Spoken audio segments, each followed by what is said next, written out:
मित्रांनो, आज तुमच्यासाठी बनवतोय एक खिमा पाव. ही रेसिपी इतकी टेस्टी असणार आहे आणि खूप जास्त इझी असणार आहे. सुरुवातीला बॉईल एग घेतलं, ज्याला मी कट करून घेतो. त्याचा येलो पार्ट साईडला काढायचा आहे आणि व्हाईट पार्ट साईडला ठेवून आपल्याला त्याला चॉप करायचं आहे. पूर्ण त्याचा खिमा करून घ्यायचा आहे. मग पॅनमध्ये थोडंसं ऑइल टाकून जिरा टाकायचा आहे. त्याला तडतड फडफड झाली की मग टाकायचा एक चॉप केलेला कांदा, तो परतवून घ्या. अद्रक लसूणची पेस्ट टाका, परतवून घ्या. त्यानंतर टाका मिरची चॉप केलेली, तीही परतवून घ्या. त्याच्यानंतर टाकायची थोडीशी हळद, लाल तिखट. त्यानंतर टाकायची थोडीशी काश्मीरी मिरची पावडर. त्यानंतर टाका थोडा धनिया जिरा पावडर, असेल तर आगरी मसालासुद्धा.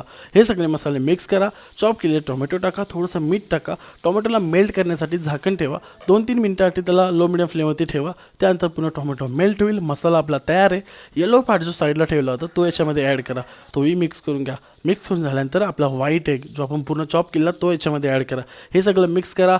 कोथिंबीर टाका, मीठ ॲडजस्ट करा. आपला मसाला तयार झाला आहे, म्हणजे आपला खिमा तयार झालेला आहे. आता काय करायचं आहे, थोडंसं बटर टाकायचं आहे. त्यावरती टाकायचं लाल तिखट या काश्मीरी मिरची पावडर. त्यामध्ये पावाला डीप करा, गरम करून घ्या, शेकवून घ्या आणि मग प्लेटमध्ये सर्व करा. एक नंबर हा खिमा पाव बनतो. नक्की ट्राय करू. मग खूप इझिली बनतो आणि एग लवरसाठी तर एक नंबर आहे.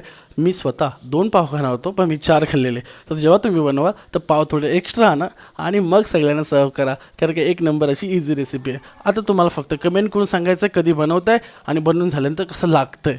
ठीक आहे.